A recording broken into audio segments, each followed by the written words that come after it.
Rádio Rio de Janeiro, a emissora da Fraternidade, passa a apresentar Luz na Penumbra, programa que leva ao seu coração a mensagem da doutrina espírita.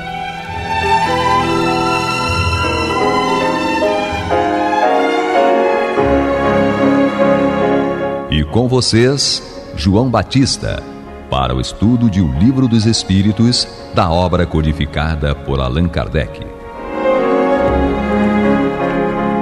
Papai do céu nos guarde, nos abençoe. Louvado seja nosso Senhor Jesus Cristo.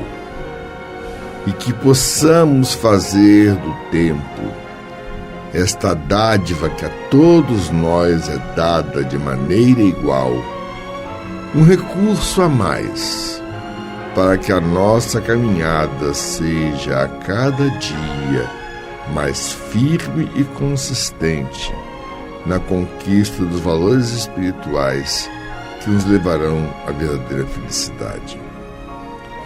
Hoje temos aqui conosco Guilhermina. Graças a Deus, estamos juntos de novo. E Américo Nunes. Olá, querido irmão, querida irmã, ouvinte da Rádio Rio de Janeiro, sejam todos muito bem-vindos a mais um Luz na Penumbra. E vamos estudar o Livro dos Espíritos, na tradução de Evandro Noleto Bezerra. Vamos fazer observação a respeito dos tópicos 103 e 104. A Guilhermina vai começar. Não, isso, desculpem. Eu estou me confundindo a besta, cada vez pior. Tá vendo, o irmão ouvinte da Rádio Rio de Janeiro? Isso aí é o que acontece com a gente, quando a gente vai ficando mais velhinho, ó.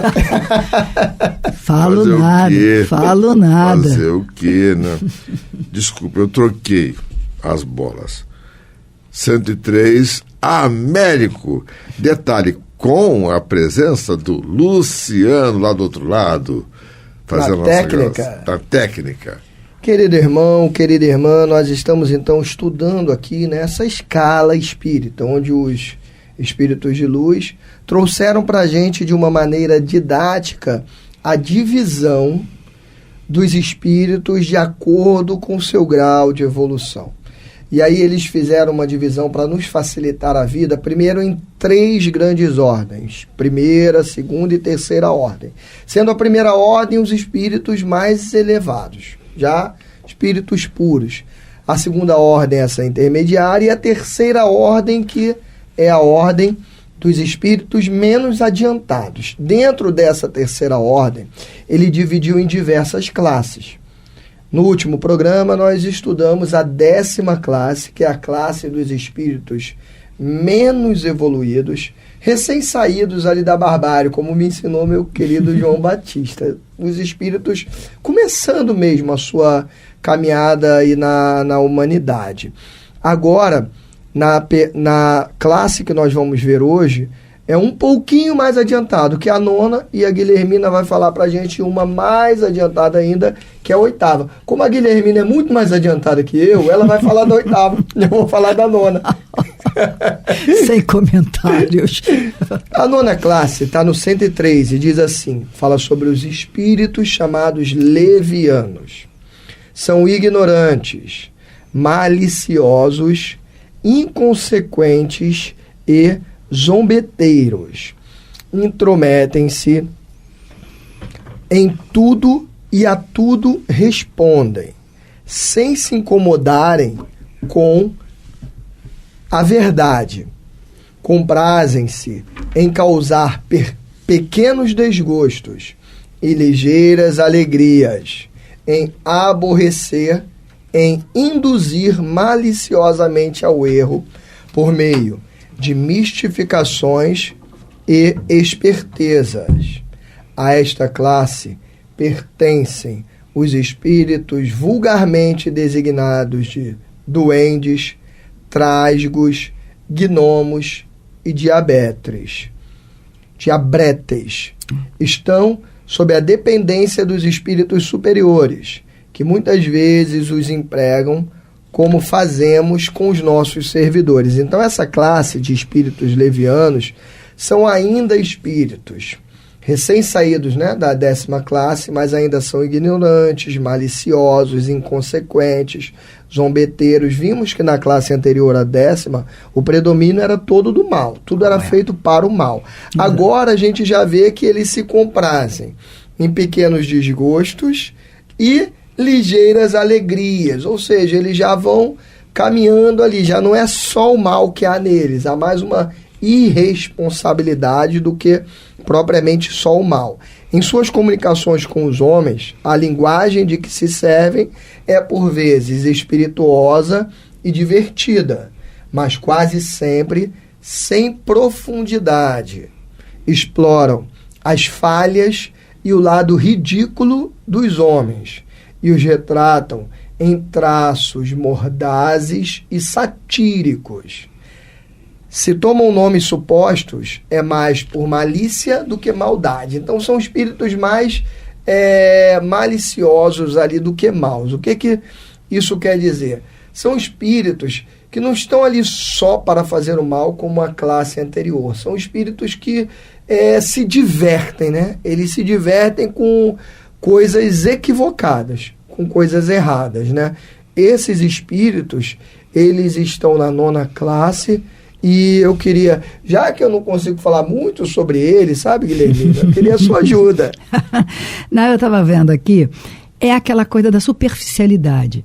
E são espíritos que não estão mais naquela categoria de impuros, cujo foco é maldade, a intenção de provocar dor e sofrimento. Não, eles não têm essa intenção. São ignorantes ainda, são maliciosos, inconsequente, mas é aquela coisa da superficialidade, não tem o interesse de fazer o mal, mas também não estão muito preocupados em fazer alguma coisa mais elevada, que consideram, não, vamos ficar por aqui mesmo na inconsequência. E é muito interessante que ele coloca, se comprazem em causar pequenos desgostos e ligeiras alegrias, mas induz maliciosamente ao erro, mas por brincadeira, por esperteza. É aquela coisa, na minha cabeça, fica a superficialidade. Não tem interesse no mal, mas também não estão muito interessados em se esforçar para fazer o bem. Está mais ali no meio a meio. E aí,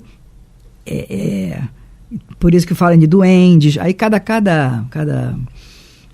cultura trata esses espíritos de uma determinada forma. Os gnomos. Então, são outras culturas que traduzem esses espíritos de uma maneira mais nessa forma de superficialidade.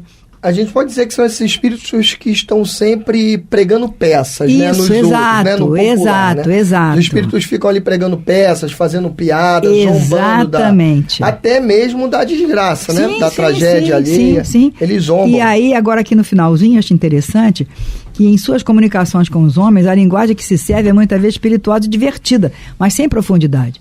É a zoação.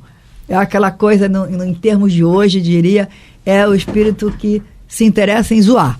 Não querem te causar mal, não querem fazer mal a ninguém, mas por sua vez também não estão muito preocupados em que você se evolua, nem ele próprio. Não se comprometem. Não, né? Se comprometem. É zoação mesmo.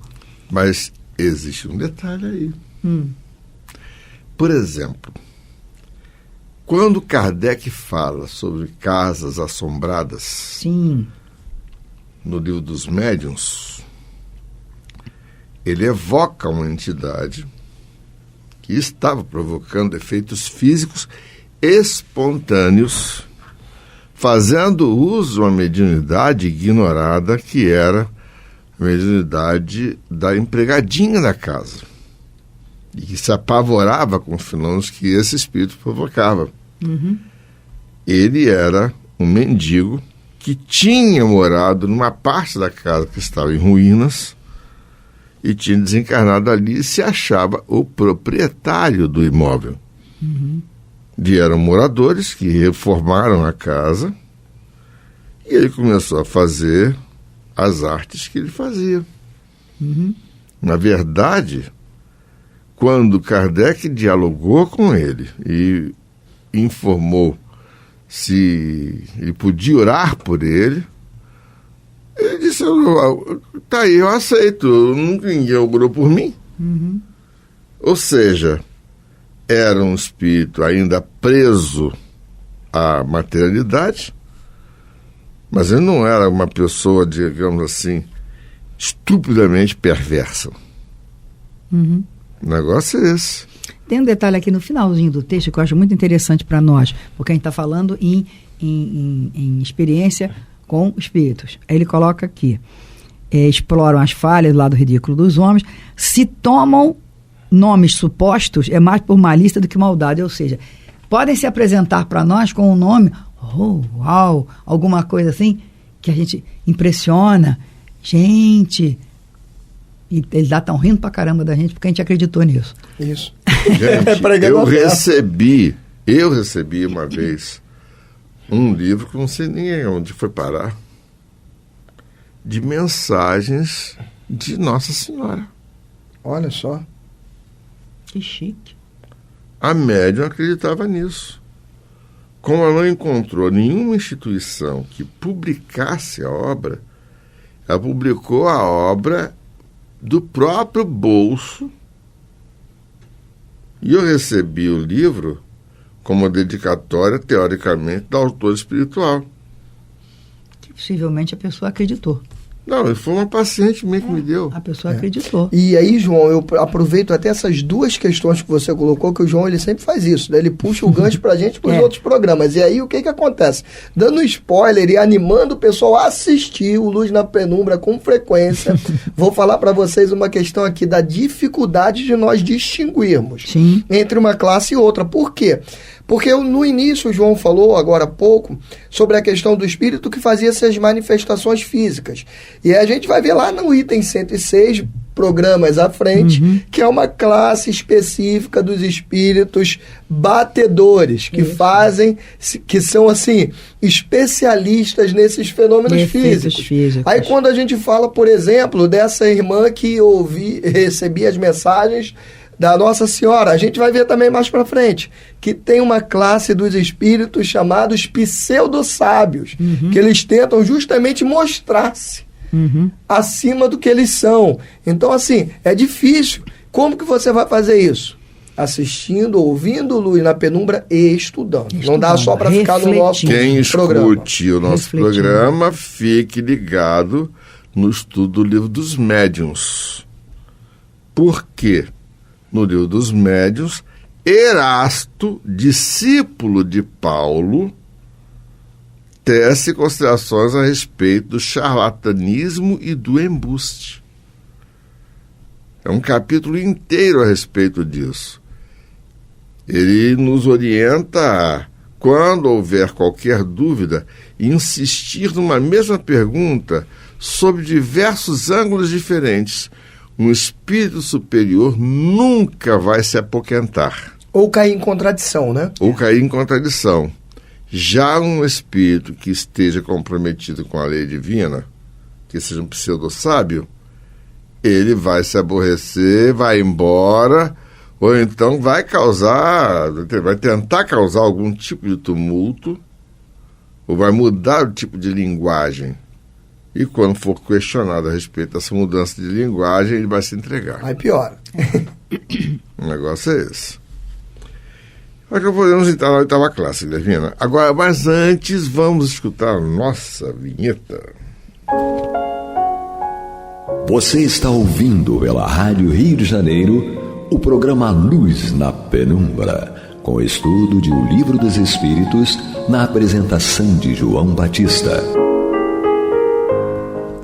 Então, Guilhermina. Então vamos lá. 8ª classe. Espíritos pseudo-sábios, conforme foi dito agora há pouco. Por que pseudo-sábios? Vamos ver por quê. Exato. Vamos ver por que pseudo-sábios. Seus conhecimentos são bastante amplos, mas acreditam saber mais do que realmente sabem. Ou seja, não são pessoas desprovidas de conhecimento. Não são espíritos que totalmente ignorantes. Não. Eles sabem. Tiveram acesso ao conhecimento. Porém, se acham específico, na expressão de hoje, se acham. Acreditam saber mais do que realmente sabem. Não é muito difícil compreender isso, não. Tendo realizado alguns progressos sob diversos pontos de vista, a linguagem deles tem um caráter sério, que pode iludir quanto às suas capacidades e luzes, ou seja, aquele espírito que pode ter aprendido a falar em público e tem uma oratória bem compreensível, tem uma oratória de fácil acesso e que o conteúdo... Que escreve bem. Sim, escreve bem, também tem essa questão do escreve bem. Ou seja, tem uma linguagem escrita ou oral com bastante competência e bastante capacidade. Aí tá lá. Porém, na maioria das vezes, isso não passa de um reflexo dos preconceitos e das ideias sistemáticas da vida terrestre. É uma mistura de algumas verdades com os erros mais absurdos, em meio aos quais despontam a presunção, o orgulho, o ciúme e a obstinação de que não puderam livrar-se. Ou seja, são espíritos que conseguiram evoluir no sentido objetivo, sabem falar, sabem se expressar, adquirem conhecimentos que têm a possibilidade de transmitir, porém o conteúdo daquilo que pretendem expressar e distribuir e compartilhar, tem problemas. Aí começa. Não deixa de ser preconceito, ideia sistemática da vida. Ao invés de traduzir aquilo que a doutrina que Jesus nos colocou, eles inserem, eles articulam de tal maneira que inserem aquilo que eles pensam. Não é aquilo que eles têm que transmitir. Eles enxertam, a palavra certa seria essa, eles enxertam preconceitos e ideias sistemáticas que tinham no período da vida terrestre.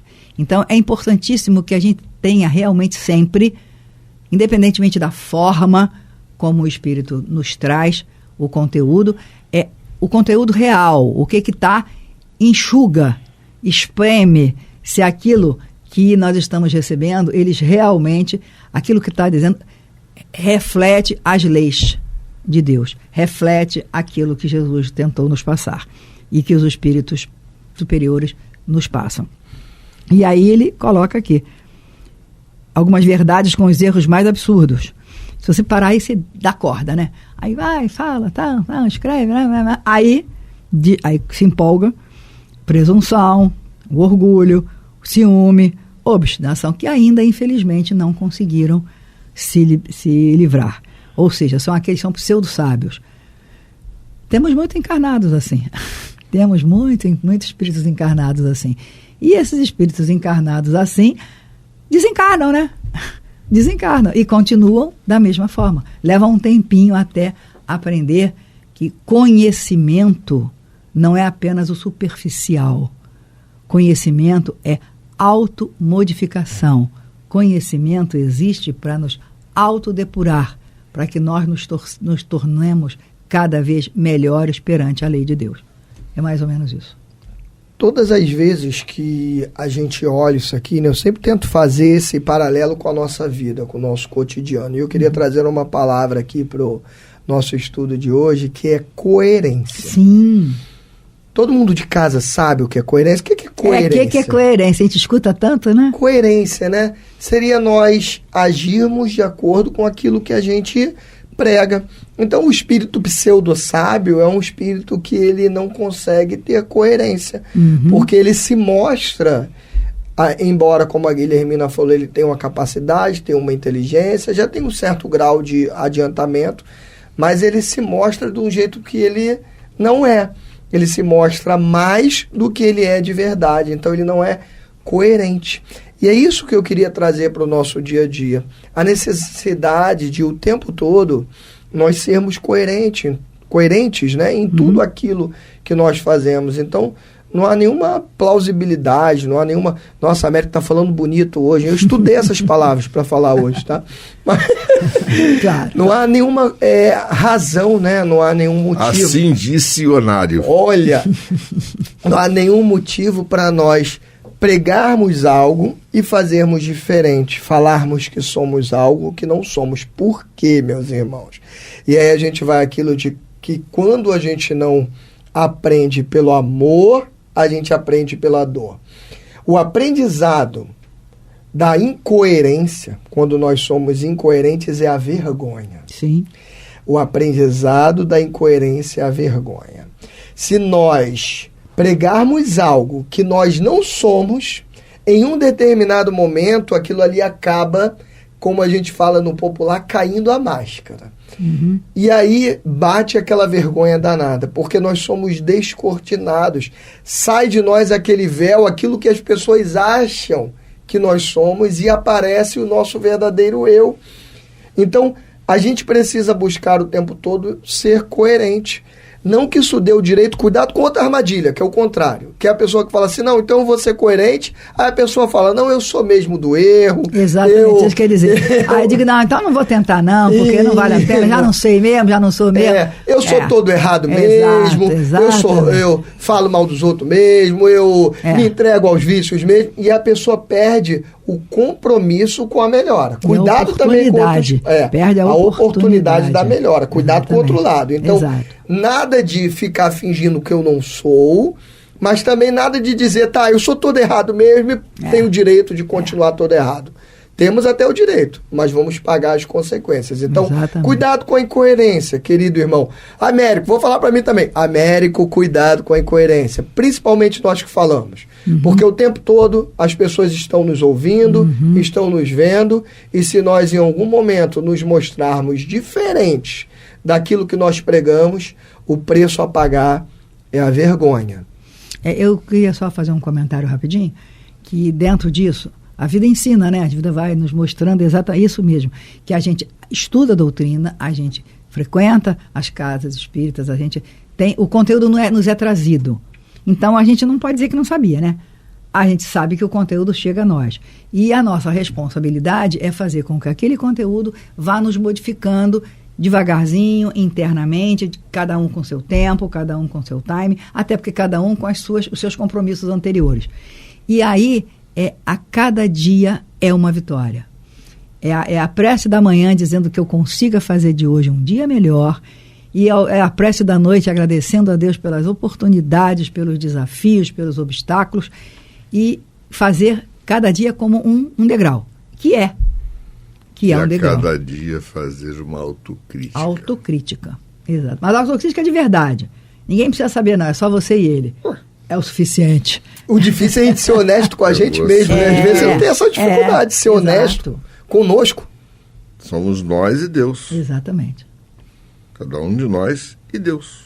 A gente não tem a menor pretensão de virar santo de uma hora para outra, por óbvio. Exato. Mas que a gente consiga fazer a nossa autocrítica. E você, querido irmão ouvinte, você já parou para fazer uma autocrítica e tentar descobrir em qual classe nós estamos? Ao desafio. Vamos refletir a respeito disso. Que Papai do Céu nos guarde, nos abençoe. Que louvado seja nosso Senhor Jesus Cristo. E que possamos fazer do tempo esta dádiva que a todos nós é dada de maneira igual, um recurso a mais para que a nossa caminhada seja a cada dia mais firme e consistente na conquista dos valores espirituais que nos levarão à verdadeira felicidade. Graças a Deus. Você está ouvindo o programa Luz na Penumbra.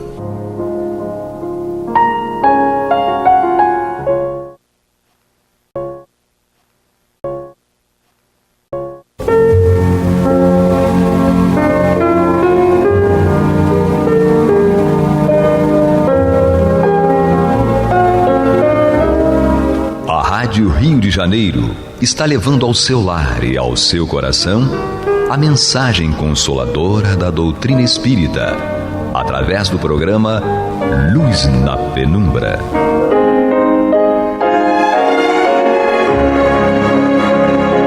E com vocês, Antônio de Pádua Barbosa, para comentar o Evangelho segundo o Espiritismo, da obra codificada por Allan Kardec. Muito boa noite, meus caros amigos. Estamos aqui mais uma vez de volta ao programa Luz na Penumbra, no qual nós comentamos o Evangelho segundo o Espiritismo de Allan Kardec. Estamos nós aqui em seu capítulo 16. Não se pode servir a Deus e a Mamon. Quando começamos a estudar esse capítulo, alguns programas passados, eu disse que eu considerava esse capítulo aqui muito importante. Dentro da obra como um todo, a obra é importante em si, mas o capítulo, eu tenho convicção de que ele trata de um tema que deixa todos nós muitas vezes incomodados com as coisas que nós vemos no nosso dia a dia, no nosso mundo aqui. E isso não é de hoje, sempre foi assim, né? Mas quando nós nos dispomos a estudar o Evangelho de Jesus, que veio para, como ele disse, veio para os simples, para os pobres, para os doentes, para aqueles que necessitam, né? Como o médico vai a quem está doente, o médico não visita quem está são. Então nós aprendemos, nos toca muito, nossa sensibilidade, nosso coração, esses ensinamentos de Jesus, que nós temos que amar o próximo, ser solidários com o próximo, ter piedade, uma série de coisas que nós automaticamente passamos a sentir em relação às pessoas que estão na carência. Agora, isso às vezes distorce um pouco o nosso pensamento, nosso raciocínio, com relação às coisas da vida, às circunstâncias da vida. Porque nós temos a tendência de que vamos nos conduzir dos mais necessitados, que é certo, a nós começarmos a execrar quem não é o necessitado. Pensar por culpa nessas pessoas, taxá-los disso ou daquilo, como se eles fossem responsáveis pelas diferenças do mundo. E nós aprendemos que as diferenças são consequências das ações de cada um. Nós estamos aqui estudando o Espiritismo. Sabemos que ninguém está nesta vida pela primeira vez. Então tem o seu pacote do passado. Então cada um está hoje na posição que melhor se adequa às suas corrigendas, à sua melhoria. É isso assim que funciona. Então nós podemos ajudar a fazer todo o possível para minorar as dores daqueles que estão sofrendo. Agora não podemos, por isso, taxar disso ou daquilo aquele que não está sofrendo, aquele que está na boa. É a mesma coisa que a gente vai se conduzir uma pessoa que está muito doente e de repente ficamos bronqueados com raiva de quem está são, de quem está saudável, de quem está curtindo a vida com saúde. Não, são circunstâncias, nós vamos ajudar quem está precisando. E vamos pedir ajuda a esses que têm alguma coisa, seja saúde, dinheiro, o que for, para tocá-los de que é preciso ser solidário também. E não criar problema de ficar julgando as pessoas porque elas têm ou não têm, e que deveriam fazer isso ou fazer aquilo. Cada um é que sabe o que faz. O conselho de Jesus é esse: não se pode servir a Deus e a Mamon, ou seja, o Deus das riquezas. Então cada um que vai escolher o seu caminho. Se a uma pessoa couber ter dinheiro, ela vai ter que usar esse dinheiro a serviço do Deus único. Ou seja, trabalhar este dinheiro para ajudar os filhos de Deus, os mais necessitados. Já que ele não precisa, as pessoas à sua volta não precisam, ele vai buscar quem precisa para ajudar. Se ele não faz isso, o problema dele é com Deus, não é com a gente. Nós vamos fazer a nossa parte. Vamos ajudar quem está precisando. E se para isso precisarmos pedir a quem tem, vamos pedir. Se disser que não, tudo bem, não vamos brigar por causa disso. Vamos tocar a nossa vida, vamos tentar servir Deus com ou sem as riquezas. Essa é a ideia que eu tenho tentado passar a vocês aqui desde que entramos nesse capítulo. E agora nós vamos estudar um tema muito corriqueiro, é muito assim, citado, muito mencionado do Evangelho do Cristo, que é a parábola dos talentos. Então, Kardec já entra direto aqui no texto da parábola, de Mateus, capítulo 25, de 14 a 30. Então ele já entra narrando a parábola trazida por Jesus. E justamente essa parábola vai mostrar como se deve lidar com as riquezas. Porque se trata do capítulo que diz, olha, temos que cuidar das riquezas, mas sem nos deixar dominar pela riqueza. O Senhor é Deus. Os outros são circunstâncias que você pode ter hoje, não ter amanhã. Então você vai ter que servir sempre a Deus, não servir às riquezas. Nós temos que, ao contrário, usar a riqueza e não ser usados pela riqueza. Então diz assim a parábola. O Senhor age, o Senhor Deus, no caso, age como um homem que, tendo que fazer uma longa viagem fora de seu país, chamou seus servidores e lhes entregou seus bens. Então, Deus age como se fosse este homem. Tem muitas riquezas e precisou se ausentar. Então ele chamou seus servidores, as pessoas que trabalhavam para ele, e entregou seus bens para essas pessoas tomarem conta.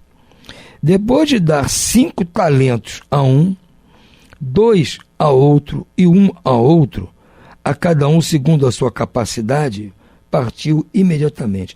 Talento era uma moeda que vigorava na época do Cristo. Uma moeda de muito valor. Havia o denário, havia outras moedas, mas o talento era uma moeda de muito valor. Então, o Senhor deu um pouco para cada um. Deu para um 5, para um 2 e para um apenas 1. E pela capacidade que ele achava que cada um tinha. Então, o que recebeu 5 talentos negociou aquele dinheiro e ganhou outros 5 talentos. O que recebera 2 ganhou do mesmo modo outros tantos talentos. Mas o que apenas recebeu 1 cavou um buraco na terra e aí escondeu o dinheiro do seu amo. Passado longo tempo, o amo daqueles servidores voltou e o chamou a prestar contas. Veio o que recebera 5 talentos e lhe apresentou outros 5, dizendo: Senhor, entregaste-me 5 talentos, aqui estão, além desses, mais 5 que ganhei. Respondeu-lhe o amo: servidor bom e fiel, pois que fostes fiel em pouca coisa, confiar-te-ei muitas outras, compartilha da alegria do teu senhor. Então, aquele que recebeu 5, trabalhou com aquele dinheiro, investiu e tal, e ganhou mais 5. E quando voltou o senhor, ele devolveu os 10.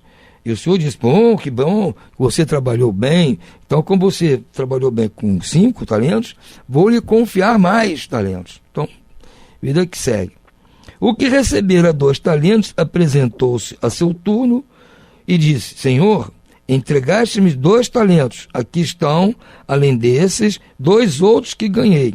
O amo lhe respondeu: bom e fiel servidor, pois que foste fiel em pouca coisa, confiar-te-ei muitas outras. Compartilha da alegria do teu senhor. Da mesma forma que o outro, só que ele só recebeu 2, investiu, ganhou outros tantos. Veio em seguida o que recebeu apenas 1 talento e disse: Senhor, sei que és homem severo, que ceifas onde não semeaste e colhe de onde não puseste. Por isso, como lhe temia, escondi o teu talento na terra. Aqui o tens, restitua o que te pertence. O homem, porém, lhe respondeu: servidor mau e preguiçoso, se sabias que ceifo onde não semeei, que colho onde nada coloquei, devias pôr o meu dinheiro na mão dos banqueiros, a fim de que, regressando, eu tirasse com juros o que me pertence. Tirem-lhe, pois, o talento que está com ele e deem-no ao que tem 10 talentos. Porquanto dar-se-á a todos os que já têm, e esses ficarão cumulados de bens. Quanto àquele que nada tem, tirar-lhe-se-á mesmo que pareça ter, e seja esse servidor inútil lançado nas trevas exteriores, onde haverá prantos e ranger de dentes. Aqui está a famosa parábola dos talentos. O que Jesus quer nos passar aqui? Quer mostrar como nós temos que administrar as riquezas que recebemos. Que, como disse, nós somos espíritas. Sabemos que tudo o que recebemos nesta vida, ou que deixamos de receber nesta vida, é em função daquilo que fizemos nas vidas anteriores. Claro. Então, se 3 homens vêm nesta vida, Deus, o Senhor, vai dar a cada um uma capacidade. Essas capacidades são seus talentos. A palavra talento hoje em dia é até usada para significar uma capacidade, uma facilidade que você tem em alguma coisa. Talento artístico, talento em ser professor, talento em ser um cirurgião. A pessoa tem talento. Essa palavra até mudou um pouco a conotação de simplesmente uma moeda, passou a significar a capacidade especiais que cada um tem. Então, quando você nasce, você vem com os seus talentos, porque Deus dá a você, como diz aqui, em função daquilo que você pode, como disse aqui no começo. O Senhor deu 5 para um, 2 para um e 1 para o outro. Porque, segundo a capacidade de cada um, em função do que ele tinha apresentado durante o trabalho. O Senhor conhecia os 3. Então, eu vou viajar, vou deixar um pouquinho com cada um, eu vou dar mais para aquele que eu acho que é melhor, um pouquinho menos para o outro que eu acho que é um pouquinho menos, assim, talentoso. E por último, vou deixar um para ver o que ele vai fazer. É assim a vida. Então Deus dá a cada um que vem para essa vida aqui seus talentos. E o que espera Deus que você faça com seus talentos? Seja o talento econômico, financeiro, o dinheiro, que é o tema aqui deste capítulo, seja qualquer outro tipo de talento, beleza, saúde, a inteligência, o conhecimento, qualquer talento, a arte. Você vem com os seus talentos que recebeu de Deus em função daquilo que você já apresentou antes. Não é assim, escolheu aleatoriamente, vou botar para fulano isso, botando aquilo. Não, é em função, e você vai mostrar que realmente você faz jus àquela confiança que você mostrou antes, agora vai provar para Deus que realmente você é merecedor de continuar. Aí cada um tem que fazer a sua parte. Se Deus me deu um talento para alguma coisa, eu vou ter que investir esse talento e melhorar, ficar melhor. E como é que eu vou usar esse talento aqui na Terra, encarnado? É fazendo aquilo que eu estou dizendo aqui desde o começo do programa. Ajudar aqueles que não podem. O meu talento é este. Seja o dinheiro que eu receba, seja a minha inteligência, seja a arte, seja talento na minha profissão, o que for, eu tenho que usar em benefício das pessoas que não têm, que precisam. E vou curtir isso, e vou usufruir também durante esse processo. Eu estou usufruindo. Eu estou trabalhando, estou fazendo jus a cada um, como diz Paulo, trabalhador digno do seu salário. Então, se eu venho com a riqueza e uso a riqueza para construir comércio, indústria, dando emprego, ajudando aqueles que não podem, faço trabalhos de caridade, de filantropia, eu vou viver bem também com dinheiro, por que não? Deus vai querer que eu fique na miséria? Não, que eu viva com conforto, desde que eu atenda as pessoas. É assim que funciona. Se eu sou artista, eu vou usar minha arte, vou ganhar dinheiro, vou ficar rico com a minha arte, mas vou entreter as pessoas, vou fazer shows de graça também, para aqueles que não podem, cobrando barato, entendeu? Vou fazer alguma coisa, a minha arte, e vai crescer meu conhecimento. Quando eu voltar para falar com o senhor, ele vai dizer, não, você fez bem, na próxima você vai ganhar mais ainda, vou te confiar mais. É assim que funciona. Agora, se eu faço como esse primeiro, que recebi um talento só porque o senhor já desconfiava dele, já sabia que ele não tinha muita capacidade, então deu um umzinho para ele, era hora dele mostrar que aquele umzinho que ele podia merecer mais. Não, o que ele fez ficou na dele. Não vou arriscar, é meio pouco, mas é meu, vou ficar aqui na minha, entendeu? E o senhor ainda falou, pô, você devia ter dado aos banqueiros, pelo menos recebia juros disso. Você vê Jesus mandando entregar dinheiro para os banqueiros, hein? Que coisa, vocês vejam só. Então, pelo menos dá para os banqueiros, vai arrumar uns juros aí. Não fez nada, enterrou o talento. Será qual foi o talento que ele podia ter aqui? Né? Será que era a inteligência dele? Ele guardou só para ele? Será que era a capacidade artística? Ele não difundiu isso? Não sei, qualquer talento que a pessoa tem, ela tem que usar. Ele não. Então o que o senhor fez? Então toma de volta aqui, me manda de volta. Não vai ter mais talento, você vai nascer de novo sem talento nenhum. E vou dar para os outros que realmente sabiam usar. Eles estão dando a minha confiança, estão fazendo aquilo que eu quero que se faça na terra. Você não. E se você tiver alguma coisinha, ainda vai ser tirado, porque você não sabe fazer bom uso. Entendeu? Se sobrou algum talentinho em você ainda, uma sobrinha, vamos tirar. Aí a pessoa nasce aqui com problemas disso, problema daquilo, aí vem pobre, totalmente com dificuldade, e a gente depois vai dizer que a culpa é do rico. Não é culpa do rico. O rico devia ajudar, se não ajuda é problema dele, mas não é culpa do rico, é culpa do próprio, que usou mal os talentos que teve em outra vida. É isso que Jesus está dizendo.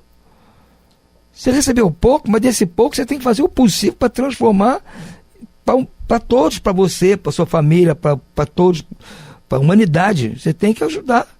Seja recebendo muito ou recebendo pouco. E volto a dizer, esse muito ou pouco não é a função vou mandar muito para um e pouco para o outro. Não, é em função da capacidade de cada um. Está bem dito aqui no começo. Então nós temos que saber usar os talentos que nós recebemos. Se foram poucos, vamos tentar com esse pouquinho fazer alguma coisa. Se foram muitos, não vamos desperdiçar.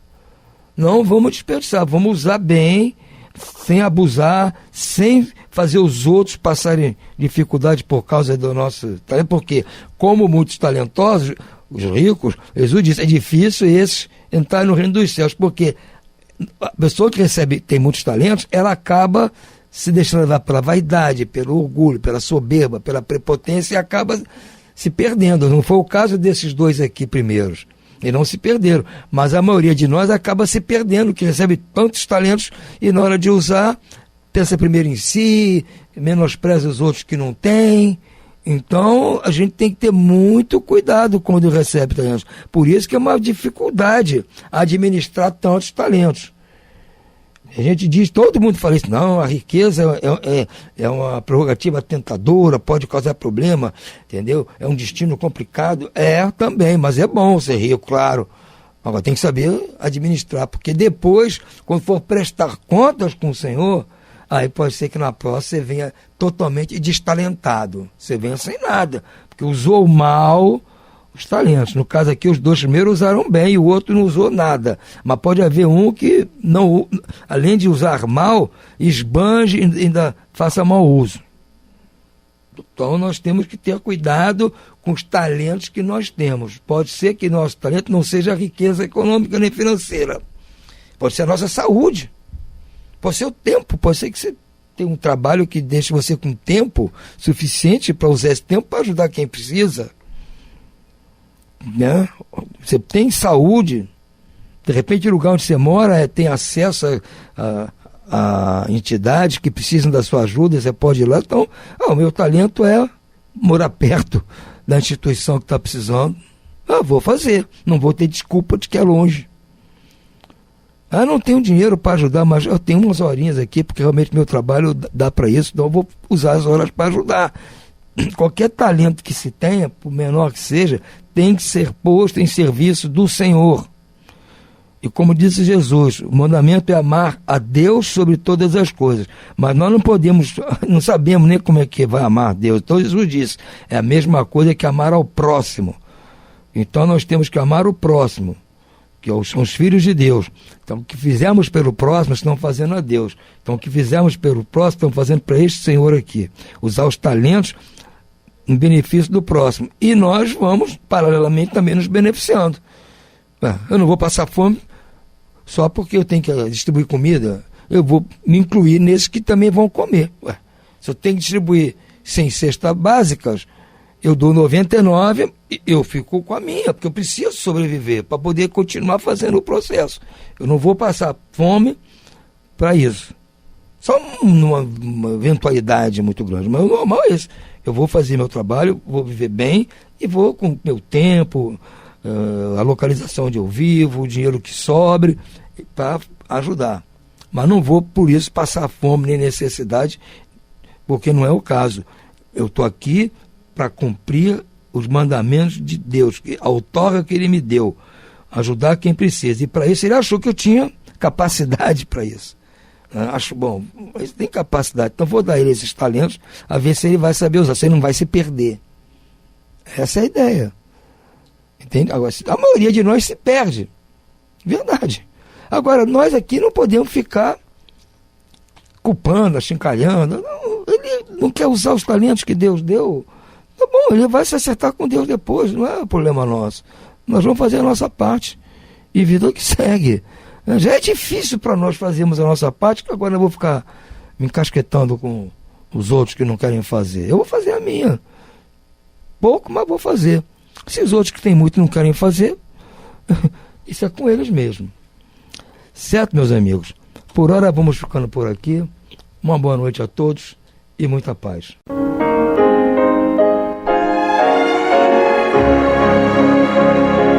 E vamos ouvir agora a prece de encerramento de nosso programa, na voz de Geraldo de Aquino. Jesus, dá-nos coragem para a luta, piedade para os insultos e misericórdia para as injustiças e ingratidões. Limpa nossa alma de inveja e ambições mesquinhas, de ódio e de vingança o nosso caminho. E que dentro em pouco, ao recolher-nos de novo ao calor do nosso leito, para que o sono nos dê a paz e o esquecimento das tristezas humanas, possamos sentir, Senhor, no mais íntimo de nosso ser, a doçura indefinível do Teu amor e a grandeza incomparável da Tua divina presença. Que assim seja.